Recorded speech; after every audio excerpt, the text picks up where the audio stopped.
Tout homme qui fera profession de rechercher la vérité et de la dire sera toujours odieux à celui qui exercera l'autorité. Condorcet. Bienvenue chez les GG sur Radio Espace Guinée. Sur Radio Espace, effectivement, les grandes gueules se poursuivent. Vous êtes nombreux à réagir à cette représentation de la semaine des grandes gueules. On prend quelques-unes de vos réactions. Bonjour homonyme. Tous les océans du monde ne suffiraient pas pour laver les mains ensanglantées d'Alpha Condé. Oula, il est violent ce matin. Il a mis du temps pour arriver au pouvoir, mais il aura manqué l'histoire. À Moulanfé, c'est Zakariaou Bournambo qui nous écrit ce matin. Bonjour Tamba, c'est Moussa Abidou Kourouma depuis Dixine. Libérer Sano et son compagnon aujourd'hui, c'est encourager l'impunité dans notre pays, la Guinée. C'est eux qui doivent répondre devant la justice pour la mort de ces jeunes. Eh ben, mon cher Moussa, on verra bien ce qu'il en est. Et puis, il y a cette autre réaction, c'est Abou Poutine, Vladimir Poutine, qui nous écrit « Monsieur le Président, le peuple ne veut plus d'un dialogue diplomatique. Nous réclamons la paix sociale et le développement durable et harmonieux. Et vous faites une déclaration que vous ne serez pas candidat et cédez la place à la nouvelle génération qui viendra doter la Guinée d'une constitution plus dynamique. Et on comprendra bien ce que Vladimir Poutine veut nous dire. Bonjour, c'est Sinani du RPG. Le président a été un homme de dialogue et il le reste pour toujours. Faisons le dialogue d'une priorité pour le bonheur des Guinéens. En fait, il faudra que l'on en veuille bien. Et puis lui, c'est... bonjour mon cher Tamba, c'est Abdul Karim Mouloba de l'UMP. Je présente toutes mes condoléances, toutes nos condoléances aux familles des victimes et prie Dieu de faire payer ces crimes à chacun des bourreaux connus et cachés. Ce que j'ai vu à Wanindara, insoutenable, c'est triste. Libérer le jeune leader Badra Koné.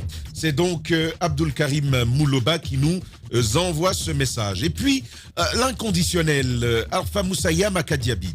Bonjour Tamba et à toute l'équipe.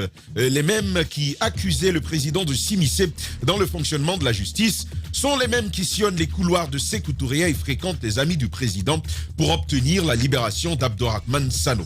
À lui, il nous apprend des choses ce matin. Je rappelle au président que la libération d'Abdourahmane Sano par une influence de la justice est la plus grosse erreur de sa gouvernance. C'est bien Alpha Moussaya Makadiabi qui réagit à ce numéro des grandes gueules. Tamba, le peuple gagnera quelque chose, quelle que soit la violation du clan au pouvoir. C'est Lamarana Yambarin qui nous envoie ce message et on va terminer avec celui-ci. Bonjour mon cher ami Tamba, c'est Corboya Baldé depuis Lambaye. Vous parlez de Taran. Est-ce que c'est lui qui a dit aux pauvres citoyens de sortir dans la rue? Ceux qui ont appelé à cette manifestation, jusqu'à ce qu'il y ait 9 morts, je parle bien de 9 morts, ont-ils rendu visite aux victimes? Je dis non. Bref, j'aurais appris que Fama a l'intention de libérer les fauteurs de troubles. Nous, militants du RPG, sommes contre cette intention en tas fait. C'est du gros malinqué que nous sort Corboya Baldé. Et puis, un ou deux autres de la plateforme GGO 8037. Bonjour Tamba, le président de la République ne nomme pas ses ministres par compétence, mais plutôt c'est un clan qui est là à voler sans doute, et c'est sans honte, les biens du pays, mais l'histoire se souviendra d'eux, voudrait-il dire. Vive l'alternance en 2020 et vive Selou Dalen Diallo, c'est par Alassane Bari de Yataya T6. Bonjour Tamba, dit au chef d'État de parler à son peuple parce qu'il a dit que c'est nous, le peuple, qui jugera. Avec 9 morts, on a jugé. Signé par Doumeissi de Lansanaya Barrage. Et l'on termine avec celui-ci. Bonjour au GG, c'est Mohamed depuis Dabondirail. Au moins, disons félicitations au ministre Taran qui a fait l'effort d'aller voir les gens là. Médiateur est là et depuis le début des manifestations, il n'a rien dit et il reste tranquille comme rien ne se passe. On viendra bien sûr en prendre d'autres à la suite de cette émission. Mais nous avons déjà notre invité en studio, nous vous l'avons dit. Nous comptons déjà 4 jours depuis le coup d'envoi des manifestations du Front National pour la défense de la Constitution. 4 journées chargées de tensions, mais aussi de violences graves, suscitant de vives réactions à l'intérieur, mais également auprès des partenaires de l'État guinéen. Ce qui semble préoccuper tous les acteurs, bien sûr, c'est bien l'absence de toute perspective de dialogue pour une éventuelle sortie de crise. Et l'on pose ces questions ce matin à notre invité. Quelle est l'appréciation que l'État guinéen fait face à toute cette situation? Quelles mesures pour nous sortir d'impasse? Monsieur Malik Tidiane Touré est déjà installé dans ce studio. Il est chef de cabinet adjoint de la primature. Bonjour, monsieur Touré. Bonjour Tamba, je pense que je peux vous tutoyer. Ah, pas de problème. Parce que c'est d'autorité publique, on vous suit tous les jours.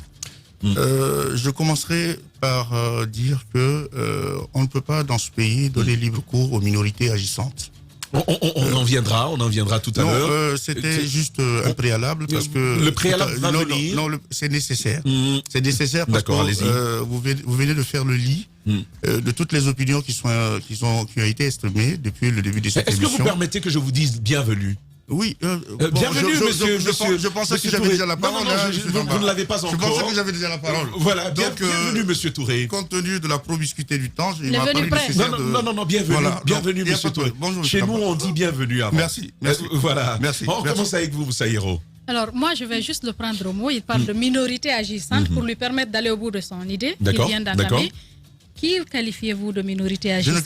Je ne qualifie personne de minorité agissante. J'observe tout simplement que certaines opinions sont universalisées par le biais des médias d'État et qui sont en réalité l'expression des préférences individuelles.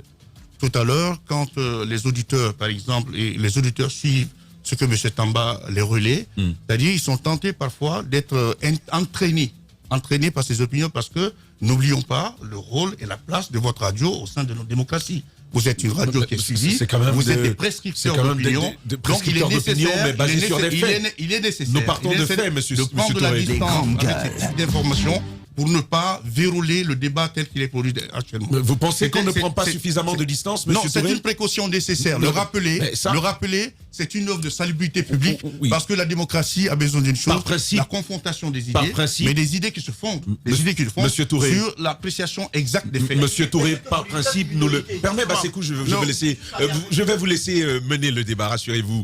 Mais par principe, nous savons que ce recul, il est professionnellement recommandé, nous le savons. Et donc, dites-nous, est-ce que vous pensez qu'on n'observe pas assez de recul par rapport aux faits? Je ne veux pas vous mettre en accusation. C'est ce qui semble décliner de votre propos. Je ne veux pas vous mettre en accusation. Je ne témoigne là que d'une appréciation que j'ai au regard de ce qui vient d'être déroulé ici et maintenant. D'accord. Ce que j'en dis, c'est que les médias prescripteurs d'opinion doivent faire attention pour ne pas que par leur relais soient diffusées des informations de nature, quelque part, à verrouiller le débat public. Parce que si on ne prend pas de la distance avec c'est-à-dire des opinions qui soient exprimées ici ou là, parce qu'ils passent par ce qu'on appelle par le canal de votre média, ça gagne en crédibilité et ça gagne en ce qu'on appelle ici en consistance au regard de l'opinion. Est-ce que vous ne seriez pas en train de prôner la restriction des libertés de la liberté d'opinion, de la liberté d'expression? Cette émission, c'est une émission interactive, un talk show où les gens peuvent donner leur avis. Si vous dites de prendre garde de ce que il y a de ces messages, il n'y a rien de grave qui a été relayé ici, messieurs. C'est votre opinion. D'accord. Alors, vous voulez qu'on ne prenne pas certains messages? Encore une fois, je dis une chose, c'est que la démocratie est victime de son propre succès. La démocratie en tant que système est un système qui est victime quelque part de sa crise de croissance. C'est-à-dire les ennemis de la démocratie sont nichés à l'intérieur du système parce que ça offre des libéralités en termes de liberté d'expression. Mais la finalité de ces messages, qu'en est-il en termes quelque part de maintien quelque part de la cohésion sociale? C'est ça la question, c'est le débat. Je vous fais observer ce débat philosophique pour que nous puissions avancer. Heureusement, Bassékou permet. Heureusement, c'est une observation philosophique. Allez-y, Bassékou. Monsieur Touré, on va en venir au fait. 3 jours de manifestation à Conakry et à l'intérieur du pays. On parle de 9 à 10 morts, des blessés, des interpellations, des arrestations. Et quelle analyse vous faites de cette situation? À quel niveau se situent les responsabilités? Est-ce que vous pensez que c'est le manque de dialogue, de concertation qui nous a conduit à cette escalade de violence en Guinée? J'observe tout simplement que dans le décryptage que vous faites des événements et de la réalité, vous ne tenez pas compte des signaux qui sont envoyés par les pouvoirs publics. D'accord. Depuis dimanche, j'ai vu l'angle de vue que vous développez, c'est la focalisation sur le déploiement des forces de défense et de sécurité sur le territoire national. C'est une des actualités les plus prégnantes. Ce déploiement... Avec quand même plusieurs morts à la clé. J'entends... Non, écoutez, je parle de déploiement encore, je parle de déploiement, je dis depuis dimanche. Donc on n'est pas encore arrivé au développement des faits. Allez-y. D'accord ? Suivant une gradation, ça permettrait l'information du public. D'accord ? Ce déploiement, cet angle de vue, focalisé simplement sur ce déploiement militaire, déjà était quelque part, on va dire, un angle de vue qui n'était pas très équitable. Pourquoi ? Parce que concomitamment à ce que les déploiements se faisaient sur le territoire, des initiatives de paix, des initiatives d'apaisement ont été envoyées par le gouvernement. Ça voudrait dire que le gouvernement a l'initiative. Comme quelle initiative ? Le communiqué du lundi après-midi, c'est pas un communiqué polémique. Ce communiqué polémique. Est-ce que vous pensez que... C'est votre appréciation. Non, mais c'est votre appréciation. La liberté de ton que l'on observe là-dessus, fait par les différents responsables politiques là-dessus, témoigne quelque part quand même c'est-à-dire de la vitalité du débat démocratique à l'intérieur du camp présidentiel. Ce qui n'est pas observable du côté de ceux que vous en faites ce qu'on appelle les relais les plus efficaces. C'est-à-dire le soviétisme ambiant est cassé parce que le camp présidentiel fait preuve quelque part, disons, d'une liberté d'expression sur un sujet de notoriété publique. Monsieur Touré, on n'est pas dans un cas totalement validé. Oui, monsieur Touré, vous parlez d'initiative de dialogue. Dites-nous qu'est-ce qui a été fait concrètement, parce que je rappelle que le FNDC avait quand même pris l'initiative, a annoncé ces séries de manifestations qu'il allait lancer le lundi 14 octobre. Qu'est-ce qui a été fait, puisque vous parlez d'initiative, de dialogue, de démarches qui ont été faites? Il y a eu une semaine. Qu'est-ce qui a été fait? Le gouvernement marche sur ces deux jambes. Le gouvernement a l'action gouvernementale. Le ministre, je rappelle tout simplement, avant de vous donner la parole, je rappelle simplement que le ministre de l'administration du territoire a plutôt fait une sortie pour dire que les manifestations-là ne seront pas autorisées et des instructions ont été données, comme on appelle, aux commis de l'État d'empêcher la tenue. Non, mais effectivement, parce que c'est ce que j'ai commencé ma réponse par ça, parce que nous sommes en train de lutter contre une perception négative des choses que vous avez construite savamment. C'est que la perception, je le maintiens. Est-ce que vous donnez-moi la parole de continuer mon argumentaire. Donnez-moi la parole de continuer mon argumentaire, sinon ça ne sert à rien. Allez-y. Alors, ce qui se passe, c'est que le gouvernement marche sur ses deux jambes. La fermeté a été ce qu'on appelle ici de maintenir l'ordre public et la quiétude sociale. En marchant sur un principe de constitution. La deuxième chance, en interdisant les manifestations. La deuxième option, c'est de renvoyer un signal d'apaisement. Ce signal d'apaisement a été la traduction de ce signal d'apaisement. La traduction de ce signal d'apaisement, c'est le communiqué présidentiel qui a été publié. Ce communiqué présidentiel qui a été publié lundi après la manifestation. Ça voudrait dire que ce sont des tractations qui ont abouti. Mais vous n'avez... Non. Si vous étiez demandeur de la paix. Non. Si vous êtes... Jacques, permettez-moi. Alors, monsieur Cissé, pardon, monsieur Touré, je voudrais juste repréciser quelques bases de ce débat. On ne me laisse pas parler. On ne me laisse pas parler. Encore une fois, on ne me laisse pas parler. Ah ben voilà que même moi, vous ne me laissez pas parler. Même moi, vous ne me laissez pas parler. Pourtant, je vous demande d'écouter que je reprécise les règles de ce débat. Lorsque vous aurez la parole, vous le prendrez, mais également, on a le droit de repréciser certaines questions. Je voudrais bien que vous vous soumettiez à ce principe d'interview, s'il vous plaît. Allez-y, Jacques Léo-Aleno. J'étais en train de dire que... Oui, je sais justement, c'est parce que je veux repréciser. Vous aurez le temps tout à l'heure. J'ai été coupé. Vous aurez le temps de réagir. Allez-y, Jacques. C'est par rapport à la question qui vous a été posée, justement, que je vais la repréciser. Vous avez dit que le communiqué est passé lundi. Et nous avons vu que l'annonce de la manifestation, et c'est là la question de Bassekou, est partie quand même de très loin. C'est depuis le 10 octobre. Qu'est-ce qui a été fait pour empêcher, par exemple, que les gens sortent dans la rue? C'est cela. C'est pas attendre qu'il y ait manifestation lundi et que vous sortiez un communiqué pour dire vous voulez la paix. On va l'écouter maintenant. On va l'écouter, Bassekou. Allez-y. Les attributs d'un État souverain sont multiformes. Dans le cas qui nous concerne ici, c'est que l'État de droit doit marcher sur les deux jambes. La première option, c'est de garantir la sécurité des citoyens.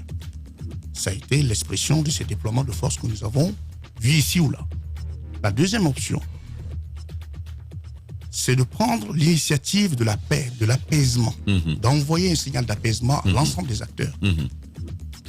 Et le communiqué diffusé lundi n'est pas l'expression d'une décision unilatérale.